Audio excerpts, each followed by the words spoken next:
బీద జీతము 4,000 ఇస్తామన్నారు. మరి ఇస్తలేరు ఎందుకు? అదే ఈ నెలలు ఇస్తారు ఆ నెలలు ఇస్తారు అని అండ్రి. మరి ఆడపైకి వచ్చేదే మాట్లాడుకుంటుండే కానీ ఉంటాడా పోతాడా? మరి పోతాడు ఏముంటాడు? ముఖం గింత అయ్యింది. ఎందుకు చూడ రోజు చూస్తూనే ఉంటా, ఫోన్లో కూడా చూస్తా రోజు. పోతాటుండు మళ్ళీ కేసీఆర్ వస్తాటుండు. ఏమో వస్తారని అంటారు కదా పబ్లిక్ మొత్తం. మాకు కేసీఆర్ కావాలి మాకు కేసీఆర్ కావాలంటారు కదా. ఇక ఎవరు వస్తారో ఎవరు వచ్చా మాకు ఆమెదంటే మేము పొద్దుగాల 5 గంటలకు వస్తాం నాయన. మాకు ఎవరైనా పంపిస్తురా? మేము కష్టం మేము చేసుకొని బతున్నాం. మాకు ఇల్లు వచ్చుకోం లేదు, 10 రూపాయలు వచ్చుకోం లేదు, చేసుకోం లేదు. ఇక మేము మా కన్న కష్టం చేసి ఇల్లు కట్టుకొని బాగుపడేదే కానీ ఎవరు మాకు 1 రూపాయి ఇయ్యరు. ఇయ్యరు నాయన.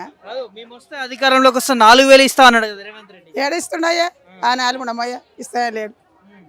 ఆడు ఆని పొద్దు గడిపేదే ఉంది కానీ మాకేమి ఇస్తలేడు. చిన్నతనంగా మేము భర్తలు చచ్చిపోయి కన్న కష్టం చేసుకొని బతున్నాం కానీ మాకు ఎవరు ఇస్తలేదు. ఇస్తే గవర్నమెంట్ సొమ్ము అనేదే లేదు. 6 పథకాలు వచ్చినాయి అమ్మ. మరి ఏది లేదు, ఒక కరెంట్ పిరి అని అంటారు కదా, ఒక కరెంట్ మటుకు పిరి వచ్చింది కదా. ఏది లేదు 6 పథకాలు అంటే ఏది లేదు. కానీ పిరి బస్ మేము ఏమి ఎక్కం నాయన. పొద్దుగాల 5 గంటలకు ఆటో ఎక్కొస్తాం, పోతాడు కూడా ఆటోనే ఎక్కుతాం. ఇక అది ఎవడెక్కుతాడో ఎవరి దత్తముందో మీకోసమే పెట్టారు కదా. ఇక మహిళలు అంటే మొత్తం బొచ్చడు మంది. మూలకున్న ముసలు కూడా పోతుంది ఆయన, బస్సులో మూలకున్న ముసలు కూడా పోతుంది. మేము ఎప్పుడైనా ఆటోనే 50 రూపాయలు వస్తాడు, 50 రూపాయలు పోతాడు. అలానే ఏమో నాయన ఏం చేస్తాడు మాకైతే. ఏం మేము పొద్దుగా లేచిడికి వస్తాము. ఏం చేస్తాడో ఆయనకి ఎరక పబ్లిక్ ఎరక. ఆడేం చేస్తాడు? పొంద చేస్తాడు.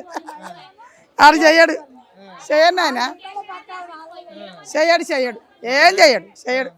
అది అన్ని మూఢనమ్మకాలే. చెయ్యడు. రేవంత్ రెడ్డి పాలన ఏమో పోతాటుంది ఆయన, పోతాడు ఉండడు ఆయన. ఆయనకి ఇప్పుడే గింత పొంగులు పొంగుతుడు వచ్చి సంవత్సరం కాలేదు. ఏడుంటాడు ఆయన? గంత పొగరు ఉంటుంది ఆ మనిషికి. ఆడు ఈడు అది ఇది అన్నట్టే ఉంటుంది ఆయనది. అయ్యమ్మ అన్నట్లేదు. ఏదో